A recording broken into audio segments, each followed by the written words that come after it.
They thought the danger was over when the fire went out. They thought the hospital was safe once the gunman was gone, but they were wrong, because some threats don't leave with sirens.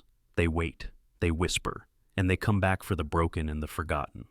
That night in Savannah, a quiet security guard and an old German shepherd stood watch, not as heroes, not as warriors, but as the last line between fear and mercy. And what happens next will make you believe in quiet miracles and second chances for the forgotten. Before we begin, tell me where you are watching from. Drop your country in the comments below. If you believe no child or animal should ever face fear alone, hit subscribe now and share this story with someone who needs hope. Savannah, Georgia, wore the kind of cold that didn't belong to the South. The rain had been falling since dusk, not hard enough to roar, but steady and relentless, soaking the old brick streets until the city smelled of wet moss, salt air, and rusted iron. Spanish moss swayed from oak branches like tired ghosts, dripping water onto empty sidewalks. The river beyond the historic district churned dark and swollen, its surface broken by the wind that slipped through alleyways and hospital corridors alike. It was the sort of night when the city seemed to hold its breath, as if waiting for something it could not yet name.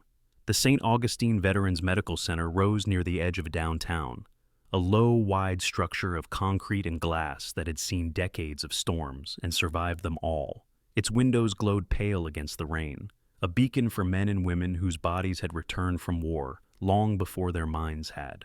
Inside, the hospital hummed with the quiet machinery of survival, ventilators whispering, monitors ticking, the soft squeak of nurses' shoes on polished floors. Midnight had passed. The graveyard shift had settled into its uneasy rhythm. At the north entrance, beneath a flickering fluorescent light, stood Ethan Cole.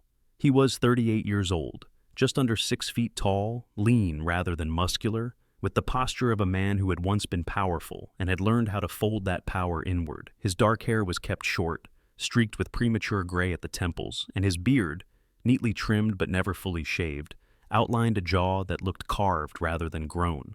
His face was angular, weathered in a way that spoke of sun and wind rather than age, with deep-set eyes the color of storm water. Those eyes rarely lingered on people. They watched reflections, doorways, the subtle movement of shadows. Ethan wore the standard security uniform, slightly faded, his name stitched above the pocket in block letters. Cole. Most of the staff barely noticed him. To them, he was just the quiet night guard, polite to the point of invisibility. He held doors, nodded respectfully, never raised his voice. When patients lashed out in confusion or fear, Ethan absorbed it without comment. He was reliable, unremarkable, and easy to forget, qualities that made people comfortable around him without ever truly seeing him. Sitting at his feet was Atlas. The German shepherd was old by working dog standards, nearly 10 years, with a broad chest that had softened with age and hind legs that stiffened when he stood after long rests. His coat was thick but uneven, black and tan broken by patches of gray around the muzzle and ears. A thin scar ran from the corner of his left eye down toward his cheek, pulling the skin just enough to give his face a permanently solemn expression. One ear tipped slightly forward, the result of an injury long healed but never forgotten. Atlas wore a simple leather collar, worn smooth by years of use, and a faded service tag that most people assumed was ceremonial. Atlas did not bark. He didn't whine, didn't growl, didn't strain at the leash. He lay still, his head resting on his paws, amber eyes open and alert. When people passed, he watched them without expression, tail motionless. Some staff thought there was something wrong with him. Others assumed he was simply old and tired. They were wrong. "Your dog ever make a sound?" Maya Brooks asked as she approached the security desk, balancing a paper cup of coffee in one hand. Maya was 26, slender and slightly taller than average, with long chestnut hair pulled into a loose ponytail that never stayed neat for more than an hour. Her skin was warm brown, her face open and expressive, with large eyes that revealed her emotions even when she tried to hide them. She had the quick, restless energy of someone new to trauma care, still carrying empathy like an exposed nerve. Tonight, dark circles ringed her eyes, evidence of back-to-back shifts and too little sleep. Ethan glanced up from the monitor. "Not much of a talker," he said, his voice low, calm, almost gentle. Maya crouched slightly, extending a hand toward Atlas. "Hey there, handsome." Atlas did not move. Maya laughed softly. "Okay, guess we're not friends yet." She straightened, taking a sip of coffee. He's kind of like you know, quiet, always watching. Ethan's mouth curved into a faint smile, more reflex than expression. We get along. Guess that makes sense. Maya hesitated, then added, You ever think about training him as a therapy dog? Some of the vets upstairs could really use it. Ethan's eyes flicked briefly toward the elevator bank, then back to the screen. He's already done his work. Maya studied him for a moment, sensing there was more behind the words than he was willing to share. She nodded, accepting the boundary, and headed back toward the ICU wing, her footsteps fading into the soft echo of the hallway. The night stretched on. Rain battered the glass doors harder now, the wind rising, pushing against the building as if testing its resolve. A gurney rattled somewhere in the distance. A call light chimed, then stopped. Ethan adjusted the angle of the security camera, his movements economical, precise. Atlas shifted slightly, muscles tightening under his fur, then relaxed again. At 2:13 a.m., the elevator chimed. Atlas's head lifted. Ethan felt it before he saw it. A change in the air, subtle but undeniable. His shoulders straightened imperceptibly. His eyes narrowed, not in fear, but in focus. The elevator doors slid open at the far end of the lobby. A man stepped out. He was tall, broad-shouldered, his frame heavy with muscle beneath a dark raincoat that dripped water onto the tile. His hair was cropped close to his scalp, his beard thick and unkempt, shadowing a face marked by deep lines around the mouth and eyes.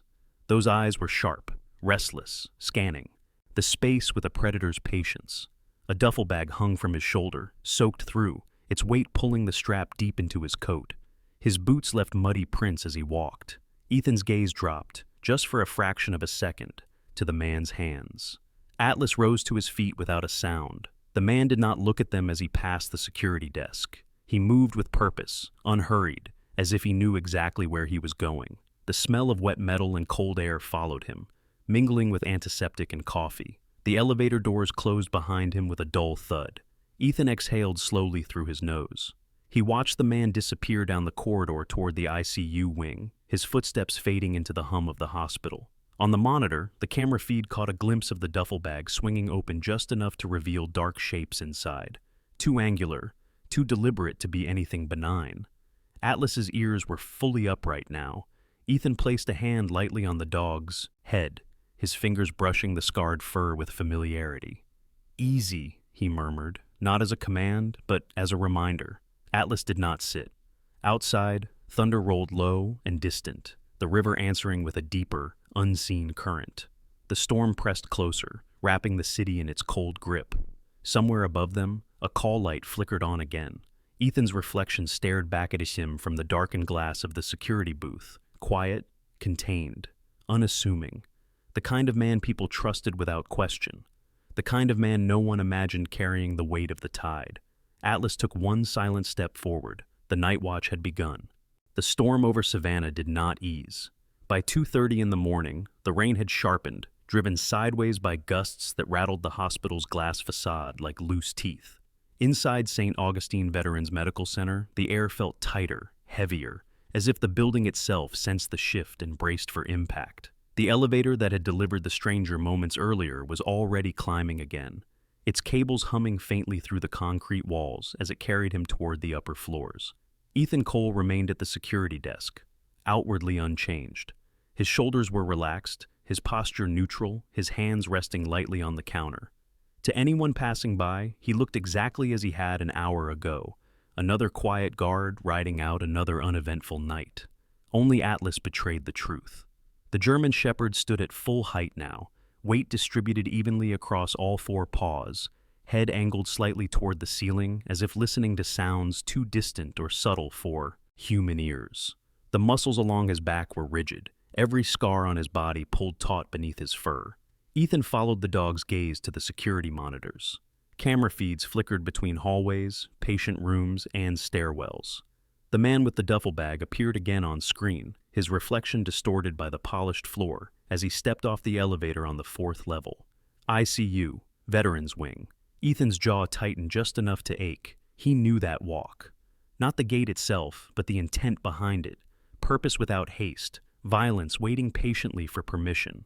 Ethan reached down and loosened the leash from Atlas's collar, leaving it draped but unattached. Stay close, he murmured. Atlas did not look at him. He didn't need to. Footsteps approached from the corridor behind them. Daniel Ruiz, the night facilities supervisor, rounded the corner, pushing a cart of cleaning supplies.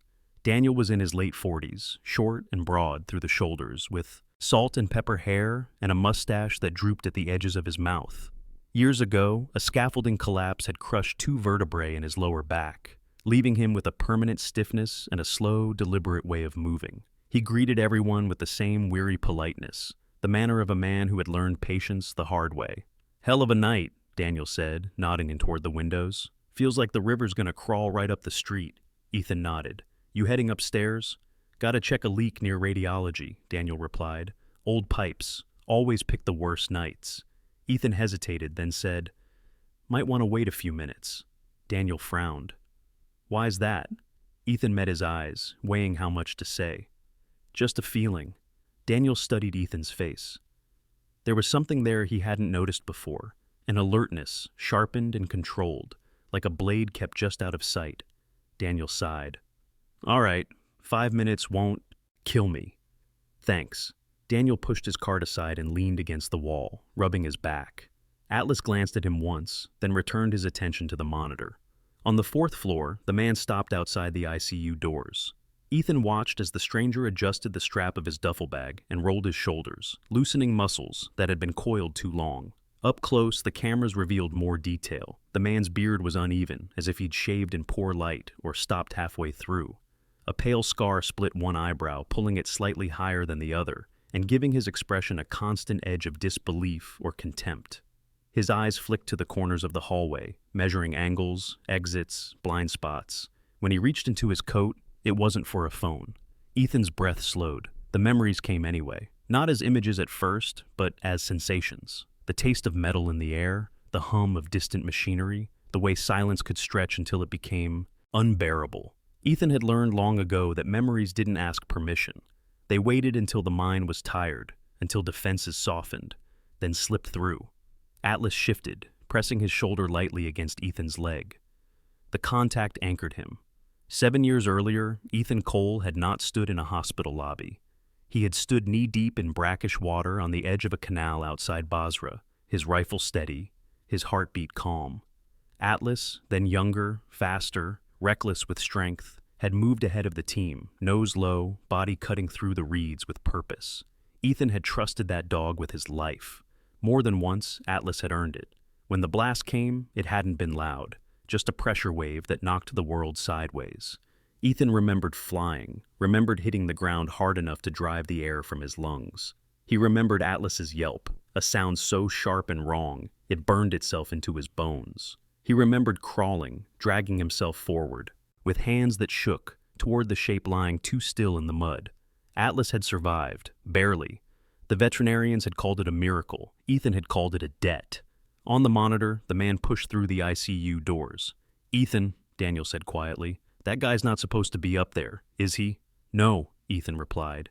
He keyed his radio, keeping his voice level. "Security to charge nurse, 4th floor. You have an unauthorized individual entering ICU.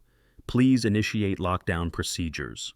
There was a pause, then a woman's voice crackled back, tense but professional. "Copy that. Lockdown in progress." Ethan knew lockdowns bought time, not safety. He watched the cameras as doors slid shut along the wing, magnetic locks engaging with dull clicks. Patients and staff froze in place, confusion rippling through the sterile corridors like a sudden draft. The man stopped walking. Slowly, deliberately, he turned his head and smiled.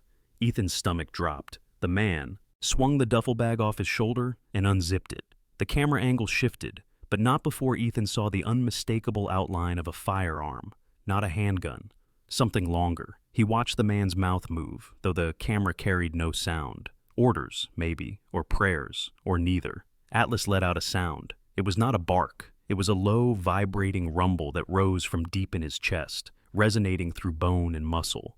It was the sound Atlas had made only once before, on a moonless night when the world had gone wrong. Daniel took a step back. Jesus.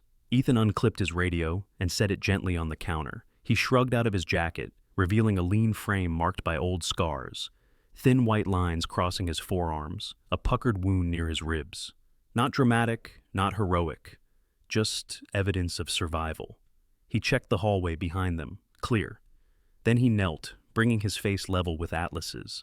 The dog's eyes were bright now, alive with purpose. Age fell away from him in that moment. He looked younger, sharper, more dangerous.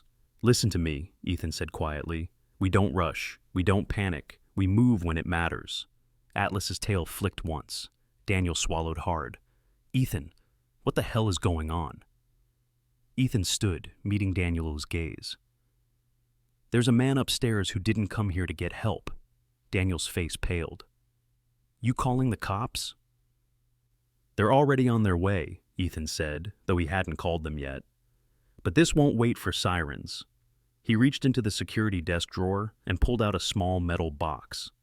Inside lay a flashlight, a tourniquet, and a compact first aid kit. Standard issue. Beneath them, taped to the bottom, was something that did not belong. A worn, matte black earpiece, its cord frayed from use. Ethan peeled it free and slipped it into his pocket. Atlas watched every movement. Ethan glanced once more at the monitors. On the 4th floor, the man raised his weapon. Somewhere off screen, a nurse screamed. Ethan felt the switch flip inside him. Not anger, not fear, clarity. He placed a hand on Atlas's neck, fingers sinking into thick fur, feeling the steady strength beneath. "You remember," he whispered. "I know you do." Atlas leaned into the touch, pressing his forehead briefly against Ethan's thigh, a gesture that looked almost tender to an untrained eye. Then he turned, facing the elevator, body aligned and ready. Daniel's voice shook. "Ethan, you don't have to—" "I do," Ethan said simply. The elevator call button lit up. As they stepped forward together, man and dog moving in quiet synchrony, the storm outside cracked open the sky with thunder. Rain hammered the roof harder, as if urging them on, as if the city itself had chosen its defenders. On the 4th floor, the night was about to learn that not all men who came home from war stayed broken. The elevator doors closed with a muted sigh, sealing Ethan Cole and Atlas inside a narrow box of steel and mirrored walls. The fluorescent lights hummed overhead, steady and indifferent, casting pale reflections that fractured Ethan's face into overlapping angles, one calm, one sharpened by memory. Atlas stood at his left, broad shoulders squared, breath slow and controlled. The dog's age showed only in the faint stiffness of his hind legs. Everything else about him was coiled readiness. As the elevator climbed, Ethan adjusted his stance, feet shoulder-width apart, hands loose at his sides. He did not check his watch. He measured time by sound and pressure, the vibration of cables, the faint click of passing floors, the way Atlas's ears pivoted at noises humans ignored. When the car slowed, Ethan felt it in his bones before the chime sounded. 4th floor. The doors slid open to a corridor washed in emergency lighting. The overhead fluorescence dimmed to a sickly amber, red. Strobes pulsed at intervals, painting the walls in rhythmic warning. The air smelled wrong, too sharp, too metallic, cut with antiseptic and the faint tang of ozone from overworked electronics. Somewhere down the hall, a monitor alarm beeped, high and insistent, then cut off abruptly. Ethan stepped out first, Atlas gliding beside him like a shadow. The lockdown had done its work. Fire doors were sealed, patient room doors magnetized shut. Staff clustered behind glass partitions, faces pale and stunned. The corridor itself was empty, too empty, the kind of quiet that followed a held breath. A woman in scrubs emerged from a side alcove, hands raised halfway before she recognized Ethan's uniform. Nora Whitfield, the charge nurse on nights, was in her early 40s, tall and angular, with steel gray hair pulled into a tight bun that emphasized the sharp planes of her face. Her eyes were alert despite the fear flickering beneath them, the eyes of someone who had learned long ago that panic helped no one. A car accident years earlier had taken her husband and left her raising a teenage son alone. It had also carved patience and resolve into her voice. "Security?" Nora asked quietly. "Yes," Ethan replied. "Where is he?" Nora swallowed and gestured down the corridor. "ICU entrance. He came out of the elevator with a bag. We locked down before he reached the nurse's station. He fired once, into the ceiling. No one's hurt. Yet." Ethan nodded. "Any patients in the hall? 2 transports were en route. We pulled them back. Everyone else is secured." "Good," Ethan said. "Stay here. Keep people calm." Nora hesitated, eyes flicking to Atlas. Your dog, he'll listen, Ethan said, then corrected himself. So will I. Atlas's gaze never left the corridor ahead. They moved forward together, Ethan keeping to the right side, using the curve of the wall for partial cover. Atlas matched his pace, nails clicking softly on tile. The corridor bent toward the ICU doors, where a pool of shadow collected beneath the emergency lights. Ethan slowed, raised a hand, and Atlas stopped instantly. A man's voice carried down the hall, low and steady, threaded with something brittle beneath the control. Doctor, the voice said, I don't want to hurt anyone. I want answers. Ethan leaned just enough to see. The man stood near the ICU doors, broad frame squared to the nurse's station. The duffel bag lay open at his feet. A shotgun rested against his shoulder, matte black and purposeful, finger disciplined on the trigger guard. His beard was darker in this light, his scarred eyebrow lifting as he spoke. His eyes were alive with focus, but there was something else there too, fatigue maybe, or grief that had hardened into edges. Behind the station, a doctor in a white coat raised trembling hands. Dr. Lucas Harrow was in his mid-50s, heavy-set with a thick neck and thinning hair plastered to his scalp, with sweat. His beard, once neatly trimmed, had grown uneven in recent weeks. The loss of a malpractice suit the previous year had aged him, dulled his confidence. He was a competent physician, but tonight he looked small. I'm listening, Harrow said. Just put the gun down. The man laughed softly. You always say that. Ethan assessed the angles. Distance, 30 feet. Cover, minimal. The glass partitions would not stop buckshot.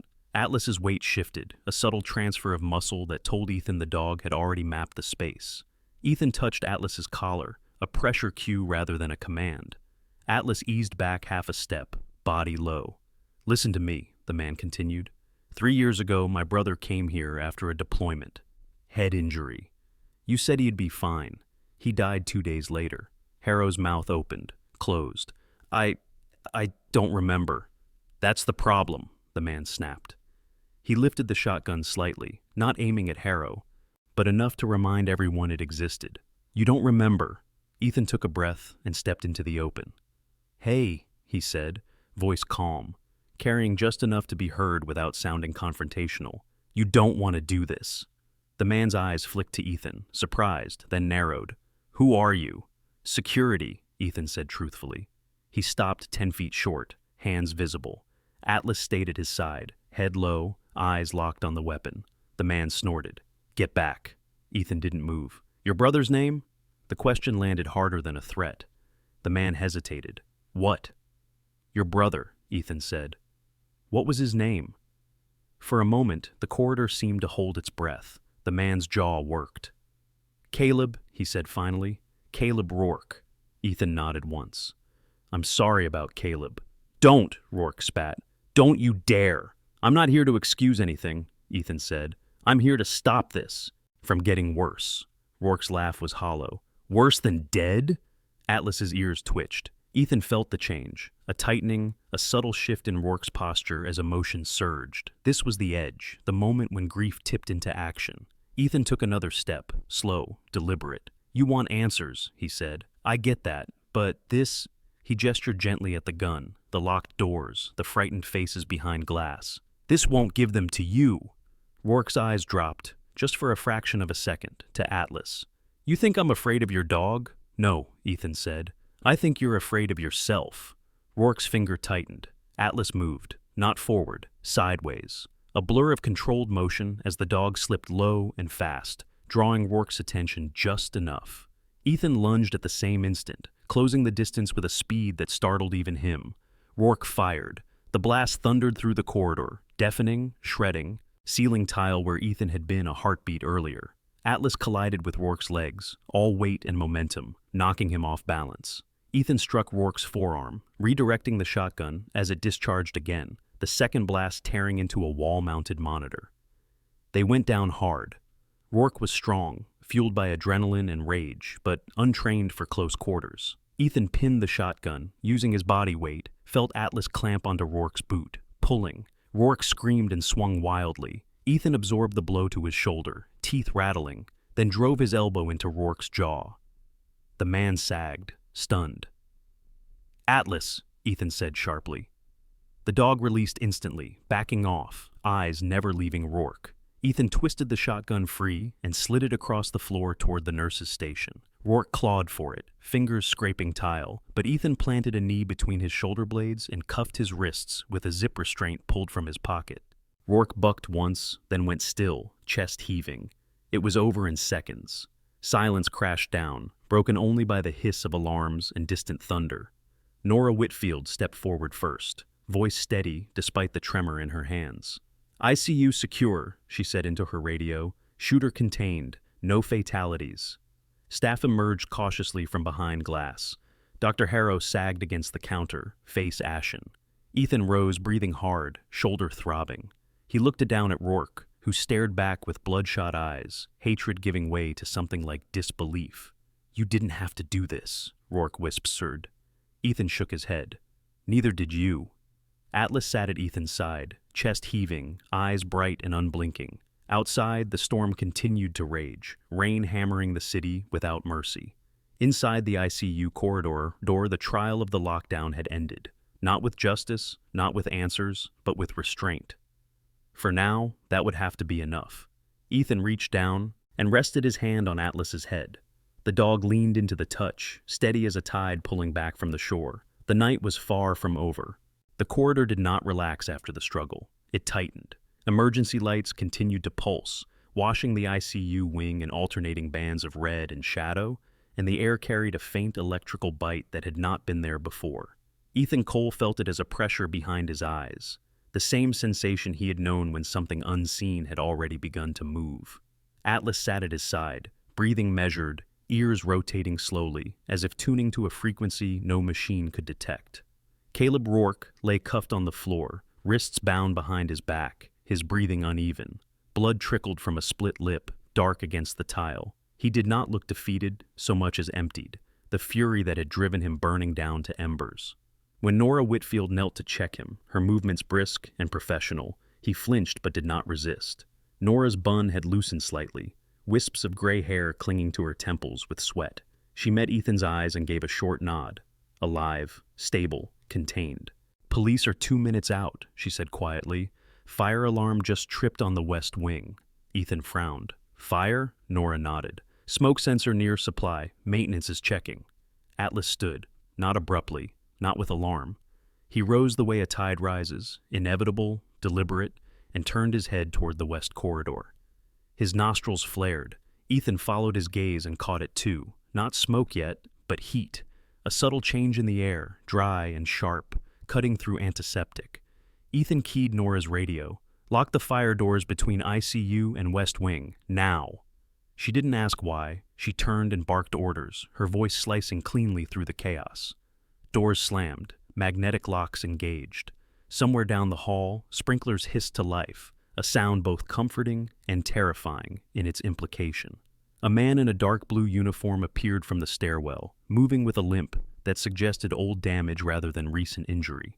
Frank Delaney, hospital, maintenance chief, was in his early 60s, tall but stooped, with a thick white beard and hands permanently stained with grease. He had served as a Navy machinist decades earlier, an engine room fire having left his left knee stiff and his patience short.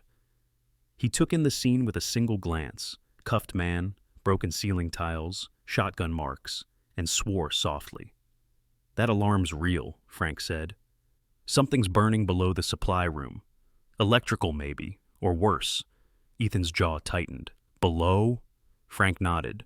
"Basement substation feeds this wing. If it goes—" The lights flickered. Atlas growled, low and warning. From the west corridor came a muffled boom, not loud enough to shatter glass, but heavy enough to rattle bones. The floor shuddered, then stilled. Smoke began to creep under the sealed fire doors, thin and gray, curling like a living thing seeking air. Nora swore. "ICU patients can't be moved fast." Ethan turned to Frank. "I need access. To the substation." Frank hesitated, eyes flicking to the smoke, then back to Ethan. "That area's a maze. Old building. You'll get lost." Ethan met his gaze. "I won't." Frank studied him for a beat, then reached into his pocket and tossed Ethan a heavy ring of keys. "Door B, then down 2 flights. Watch your head. Ceiling's low." Ethan caught the keys. "Lock him down," he said to Nora, nodding toward Rourke. If he says anything about explosives, believe him, Rourke laughed weakly. Too late. Ethan knelt, bringing himself level with Rourke's face. What did you do? Rourke's eyes glittered. Insurance. Figured if I failed up here, I'd leave something that couldn't be ignored. Where? Ethan asked. Rourke smiled, thin and tired. Under your feet. Ethan stood. He didn't look back. He and Atlas moved toward the west corridor as smoke thickened. The smell now unmistakable. Burning insulation, hot metal, something chemical that stung the throat. Sprinklers struggled against the heat, water pooling on the floor, reflecting the red emergency lights in distorted mirrors. Ethan pulled his shirt up over his nose, signaled Atlas with 2 fingers low and forward. They reached door B, a heavy steel slab already warm to the touch. Ethan unlocked it and eased it open. Heat washed over them, dry and oppressive, carrying sparks and ash. The stairwell beyond was narrow and steep, concrete walls stained with decades of leaks and rust. They descended quickly, Atlas leading, sure-footed despite the slick steps. The basement substation was chaos. Panels sparked, wires spat angry blue light, and flames licked along cable trays like hungry tongues. A small secondary blaze burned near a stack of oxygen canisters stored improperly too close to the electrical feed. Ethan felt a spike of cold fear. Oxygen and fire were a marriage that ended cities. Atlas stopped short, hackles raised, nose working furiously. Ethan scanned the room. He spotted it then. A crude device taped beneath a junction box, wires snaking into the panel. Not a military charge, but dangerous enough. Rourke had known just enough to be lethal. Ethan moved fast, mind clearing into a narrow tunnel of action. He grabbed a fire extinguisher from the wall and blasted the base of the flames near the oxygen tanks, white powder choking the air. Atlas circled, alert, eyes tracking falling sparks. Easy, Ethan murmured, more to himself than the dog. He knelt by the device. The wiring was sloppy. Desperate. Ethan cut power at the main switch, plunging the room into darkness broken only by emergency LEDs. He severed the wires one by one, hands steady, breath controlled. The device died with a faint click. The room seemed to exhale. Ethan slumped back against the wall for half a second, sweat pouring down his spine. Atlas pressed close, solid and warm, grounding him. The dog's muzzle brushed Ethan's hand, a silent check-in. Good boy, Ethan whispered. They didn't linger. Fire crews would handle the rest. Ethan retraced their path, smoke thinning as sprinklers gained ground. When they emerged back into the ICU wing, police lights flashed through the windows, blue and red slicing the rain outside. Officers moved in coordinated lines, weapons lowered but ready. A tall officer with close-cropped blonde hair approached, his uniform immaculate despite the chaos. Lieutenant Mark Hensley, Savannah PD, carried himself with the controlled authority of someone used to command. A childhood spent in foster care had taught him to read rooms quickly and trust instincts slowly. He took in Ethan, Atlas, the smoke-streaked corridor. "You the guard?" Hensley asked. "Yes, sir." Hensley nodded toward Rourke, now flanked by officers. "He's saying there were backups." Ethan shook his head. "Not anymore." Hensley studied him, then extended a hand. "You did good work tonight." Ethan shook it briefly.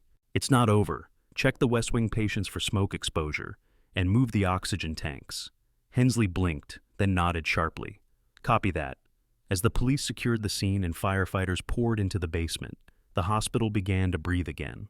Staff emerged cautiously, voices low, movements careful, as if afraid to wake something still sleeping. Nora Whitfield approached Ethan, her face drawn but resolute. "All patients accounted for," she said. "No injuries from the fire." Ethan exhaled, the tension bleeding from his shoulders. Atlas sat at his side, finally allowing his tail to flick once, slow and restrained. Outside, the storm began to ease. Rain softened to a steady patter, thunder rolling farther away. Dawn was still hours off, but the worst of the night had passed. Ethan looked down at Atlas and rested his hand on the dog's broad head. The fire beneath the floor had been real, dangerous, and close. It had been stopped not by luck, but by preparation and trust. For now, the hospital stood. For now, the watch continued. Morning crept into Savannah reluctantly, a thin gray light filtering through rain-streaked windows as if unsure it was welcome. The storm had finally broken, leaving the city soaked and quiet, streets washed clean but heavy with debris and unanswered questions. Inside St. Augustine Veterans Medical Center, the air no longer smelled of smoke, yet the memory of it lingered in every breath. Fans hummed, fire crews packed up hoses, nurses moved with careful efficiency, voices subdued, eyes still searching corners for danger that had already passed. Ethan Cole stood near the ambulance bay, his security jacket draped over one arm, watching Atlas drink from a shallow metal bowl. The German shepherd's breathing was steady now, though his muzzle was dusted gray with extinguisher powder, and a small burn marked the fur near his right shoulder, where a spark had caught him in the basement. Atlas was tired in a way that went deeper than age. His movements were slower, deliberate, but his eyes remained sharp, tracking every sound with quiet vigilance. A woman approached them from the triage area, clipboard tucked under her arm. Dr. Evelyn Moore, the hospital's on-call veterinarian consultant, was in her late 30s, tall and broad-shouldered, with cropped auburn hair and a face weathered by years of working with military animals. She wore scrubs under a heavy jacket, boots scuffed, hands steady. A mortar blast years ago had taken part of her hearing in one ear, leaving her voice slightly louder than necessary and her patience for excuses non-existent. "He's lucky," she said, crouching beside Atlas without hesitation.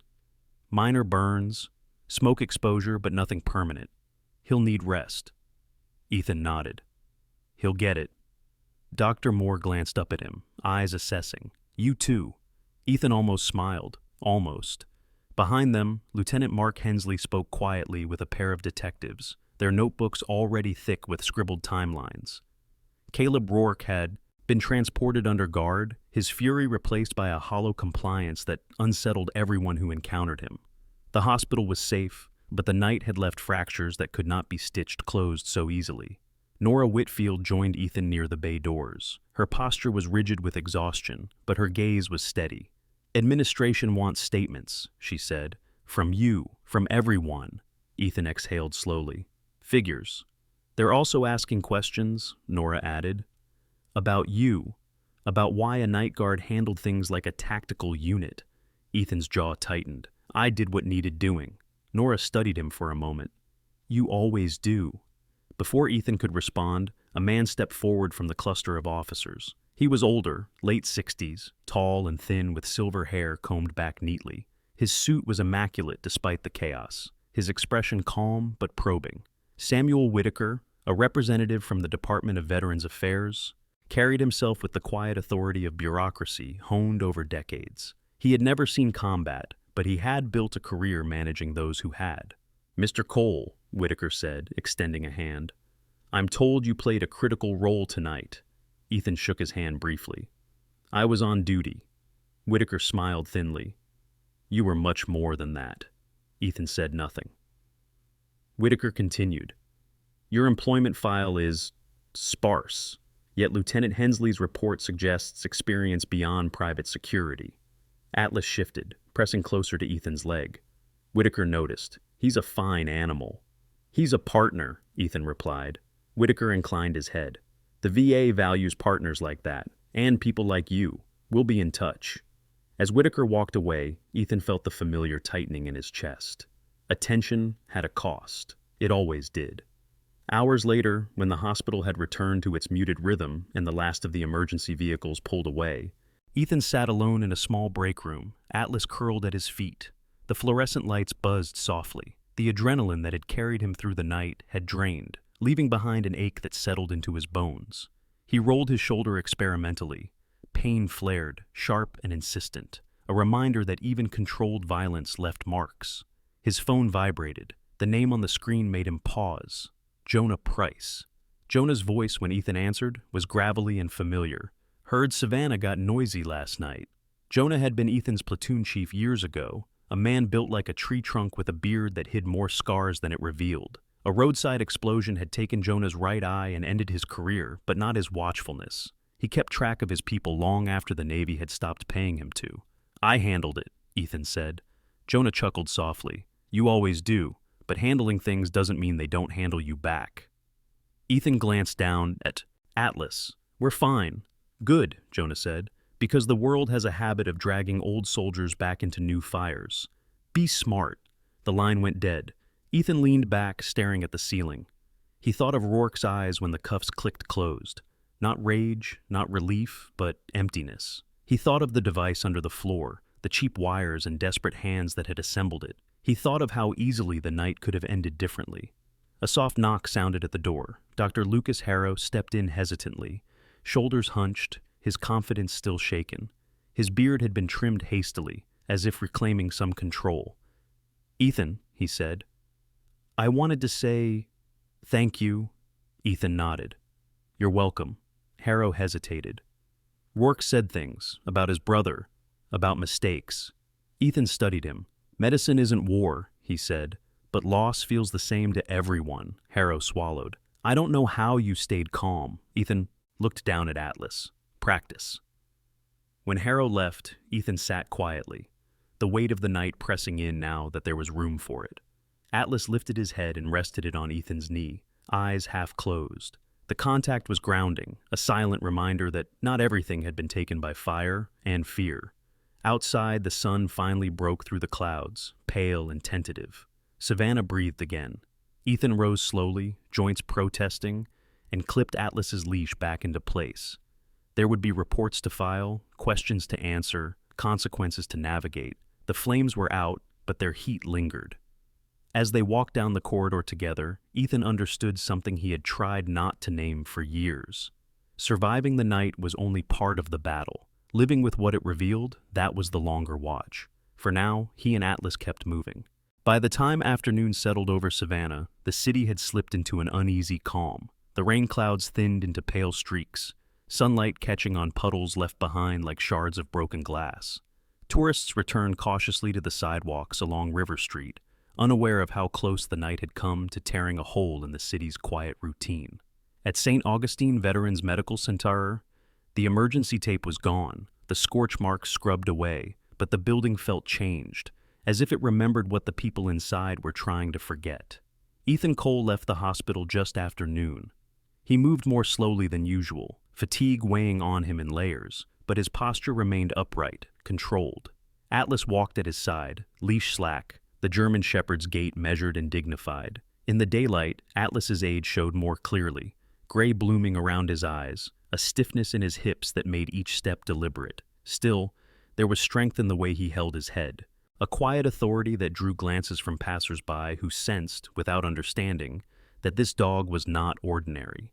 Ethan's truck waited in the staff lot, an older model with faded paint and a dented tailgate.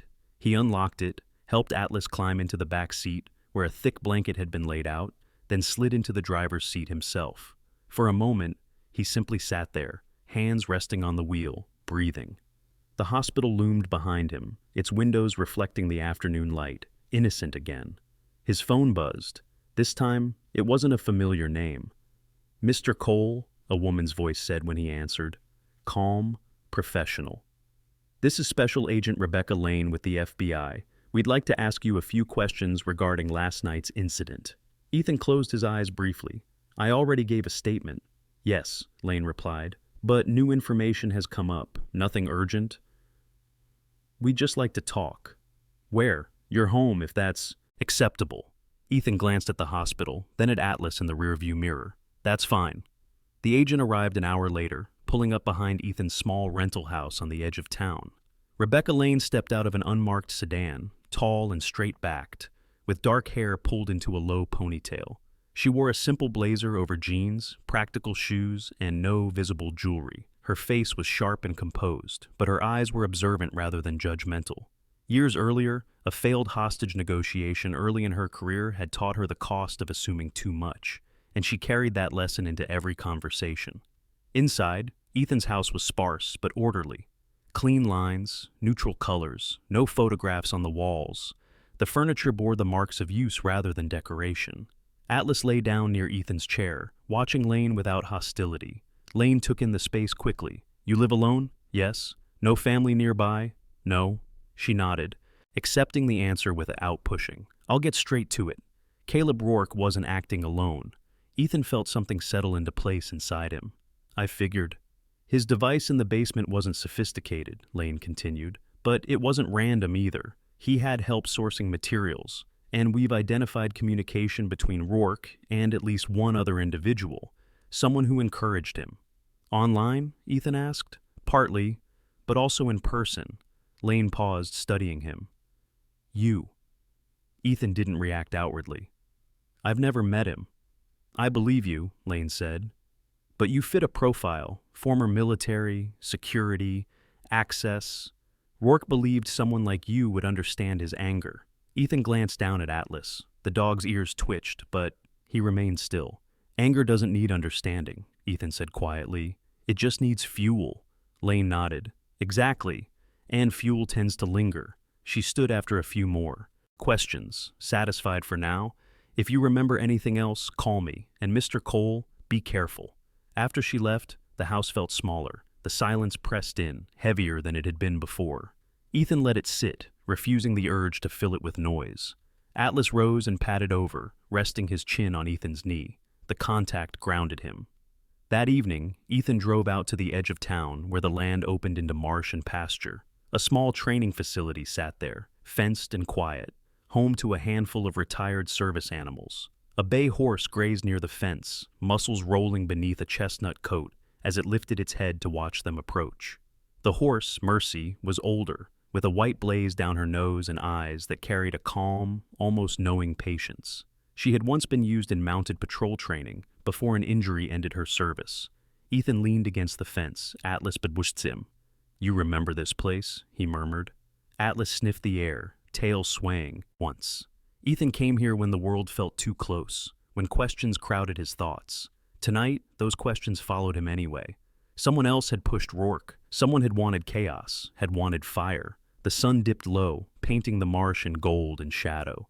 Ethan watched Atlas watch Mercy, two veterans of different kinds sharing a quiet understanding. The cost of service lingered in their bodies, in their habits, in the way they never fully relaxed. Ethan knew then that the night at the hospital had not been an ending.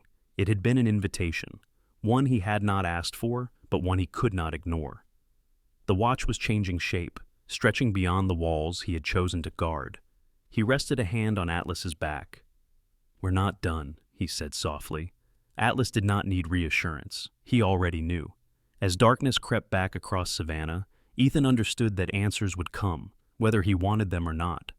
And when they did, he would face them the same way he always had, quietly, deliberately, with his partner at his side. The night had asked its questions. Soon, it would demand answers. Savannah after sunset wore a softer face than it had the night before. The air cooled, the marshes breathed out a damp sweetness, and cicadas stitched a steady rhythm into the dark. From the porch of his small rental house, Ethan Cole watched the sky dim from blue to ink, Atlas lying at his feet like a carved statue. The dog's ears twitched occasionally, tracking distant sounds. Cars, footsteps, the low rumble of a freight train moving somewhere beyond the river. Nothing urgent, nothing yet. Ethan had learned to respect that kind of nothing. His phone vibrated once against the wooden railing. A text, not a call. Lane, need you tomorrow morning. Quiet place, no badges. Ethan stared at the screen for a moment, then typed back a single word. Where? The reply came almost immediately. Forsyth Park, North End. Sunrise. Ethan slipped the phone into his pocket and rested his hand on Atlas's head. Early, he murmured. Atlas didn't open his eyes. He didn't need to. They arrived at Forsyth Park before dawn, the city still half asleep. The famous fountain at the park's center ran quietly, water spilling in pale arcs under the glow of old lampposts. Spanish moss hung low from the oaks, beaded with dew. A few joggers passed at a distance, their footfalls muffled by grass. Ethan chose a bench near the north edge, where the trees thickened and sightlines opened in long, clean lines, easy to watch without being watched. Rebecca Lane appeared exactly at sunrise. She wore running shoes and a gray hoodie, bisees over dark pants, hair pulled back, no sign of a weapon or badge. In the daylight, the faint scar near her left temple was more visible, a pale line from an old car wreck during a surveillance op gone wrong. She moved with efficient economy, posture straight, eyes scanning without obvious turns of the head. When she reached Ethan, she stopped at arm's length, nodding once to Atlas. Morning, she said. Agent, Ethan replied. Rebecca, she corrected. No titles today. She sat, setting a paper cup of coffee between them, steam curled upward, catching the first light. We picked up something overnight, she said. Rourke talked. Ethan didn't react. To who? To himself, mostly, Lane said, but also to a guard who reminded him of someone he lost. Grief makes people careless. What did he say? Elaine took a breath. He mentioned a name, or a handle, Grayline. He said Grayline helped him understand what happened to his brother, pushed him toward action. Ethan felt a familiar chill. Grayline wasn't a name, it was a concept, a place between rules. That's not a person, he said. That's a channel. Lane nodded. We think so too. An invite-only group. Veterans, contractors, people who feel wronged. People who want permission, Ethan said quietly. Exactly, Lane replied. And Rourke wasn't there first. Ethan watched a jogger pause to stretch beneath an oak. Atlas shifted slightly, tracking the movement, then relaxed. What do you need from me? Lane met his gaze. Your instincts and your silence. We're not asking you to infiltrate anything. Not officially. She hesitated. But if Grayline reaches out, we want to know. Ethan didn't answer immediately. He thought of Jonah's warning, of Whitaker's polite smile, of the way attention followed fire. I won't hunt, Ethan said, but I'll listen. Lane exhaled, relief flickering across her features. That's enough.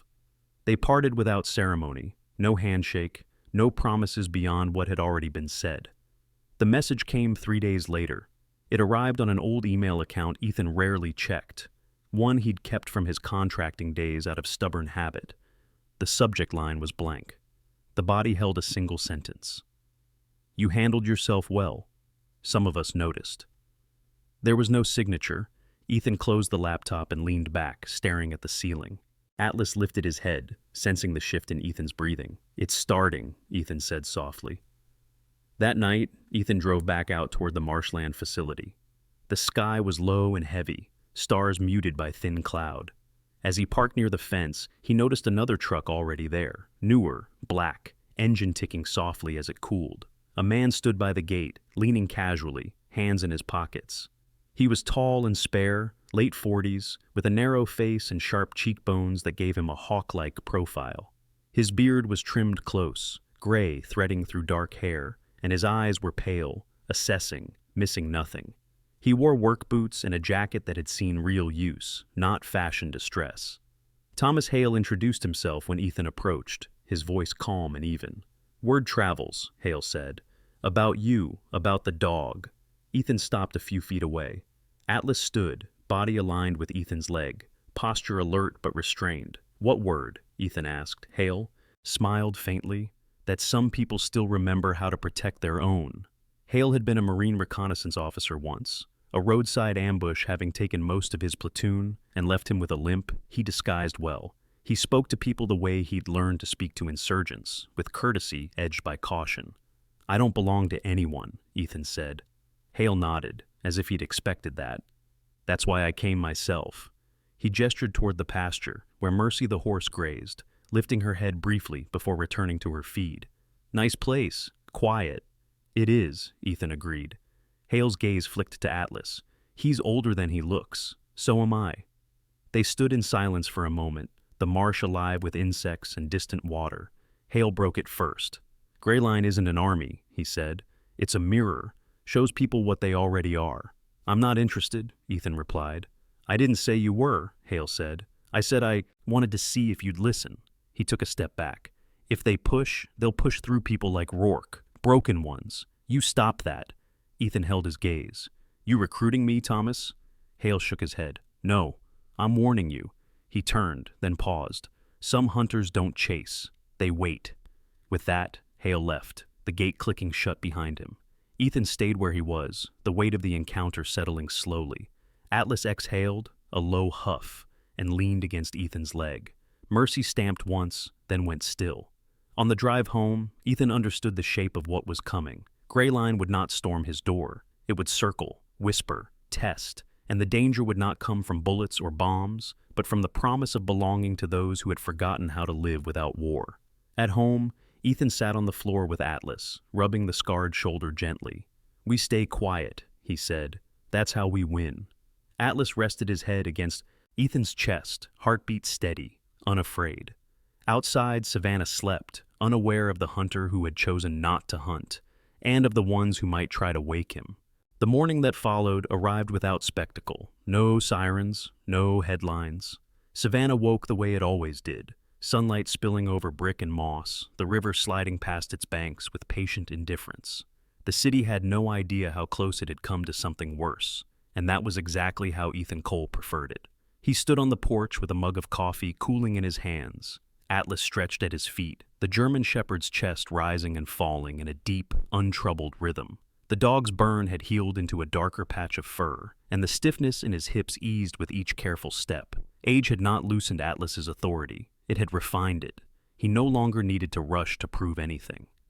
The message that ended Greyline arrived quietly, the way such things often did. It wasn't a threat, it wasn't an invitation, it was a retreat.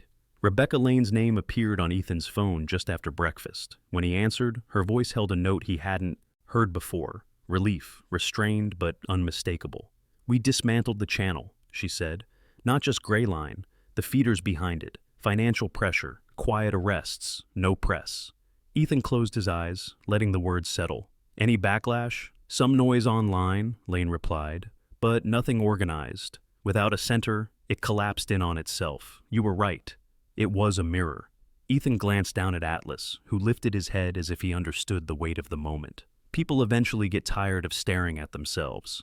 Lane smiled, though he could hear it more than see it. "You did your part by not doing anything at all." After the call ended, the house felt lighter. Not empty, lighter. The kind of calm that came after a storm when the air had been scrubbed clean, leaving space to breathe again. 2 weeks later, St. Augustine Veterans Medical Center held a modest ceremony in the West Courtyard. No podium, no gisseras, just staff, a few administrators, and a scattering of veterans who had heard rumors and come to see for themselves. The hospital garden bloomed with late-season flowers, bees hovering lazily, the fountain murmuring nearby. Ethan stood at the edge of the gathering, uncomfortable, in a pressed shirt and clean boots. Atlas sat beside him, wearing a new collar, dark leather, polished, with a small brass plate engraved simply, "Atlas, Service Dog." Nora Whitfield stepped forward first, her gray hair now worn loose, softening the angles of her face. She held a folded certificate in one hand. "We don't celebrate violence here," she said, voice steady. "We celebrate restraint and care, and the people who stand watch when the rest of us sleep." She handed the certificate to Ethan. It named him not as a hero, but as Chief of Night Security, effective immediately. The promotion came with more paperwork, more responsibility, and less anonymity, none of which he particularly wanted. But it also came with the authority to change things quietly, from the inside. Dr. Evelyn Moore knelt to scratch Atlas behind the ears. "You're officially cleared for therapy rounds," she said. "Limited hours, plenty of breaks." Atlas leaned into her hand, eyes half closed. Lieutenant Mark Hensley lingered at the back, nodding once to Ethan when their eyes met. No words were needed. Respect had been earned. After the gathering dissolved, Maya Brooks approached, her posture more confident than it had been weeks earlier. "They're calling him the guardian dog," she said, smiling down at Atlas. "Patients ask for him by name." Ethan huffed a quiet laugh. "He tolerates the attention." Atlas flicked an ear, as if conceding the point. That evening, Ethan drove out to the marsh again, to the small facility where Mercy grazed. The horse lifted her head at their approach, ears swiveling forward, white blaze bright in the slanting sun. Her steps were slow but sure, the old injury managed, rather than ignored. Ethan rested his arms on the fence. Atlas beside him.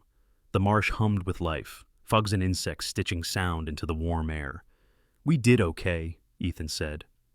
Atlas watched Mercy move, then sat, leaning lightly into Ethan's leg. A woman approached along the fence line, boots crunching softly over gravel. Claire Bennett, the facility's program coordinator, was in her early 30s, sun-browned and practical, with a straw hat pushed back from her forehead.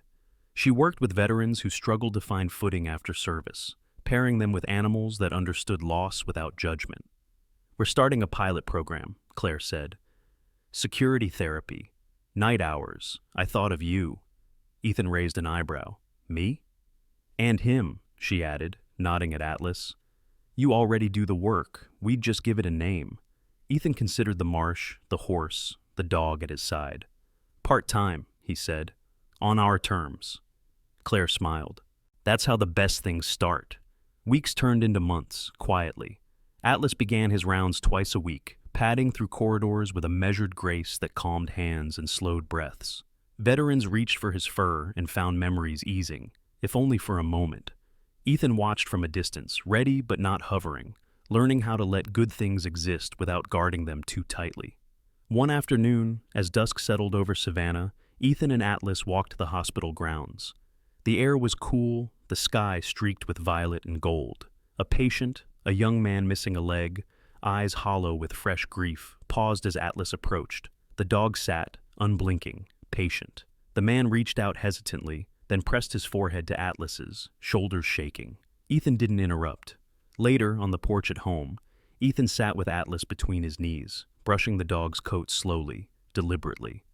"You know," he said, "I used to think surviving was the hard part." Atlas's tail thumped once, lazy. "It's not," Ethan continued. "It's choosing what comes after." Atlas lifted his head and looked at him, eyes steady, accepting. The city slept, the marsh breathed, the river moved on. There were still questions in the world, still anger and loss, still fires waiting for carelessness. But for now, for this quiet stretch of time, the watch was gentle. Ethan clipped Atlas's leash and stepped down into the yard. They walked beneath the stars without urgency, two veterans moving through a night that no longer demanded blood or silence. This was the victory no one would ever see, and it was enough. Sometimes miracles don't arrive with thunder or bright light. Sometimes they come quietly, through a tired man who refuses to walk away, through an old dog who stays when everyone else runs, through a moment when fear is met with mercy instead of anger.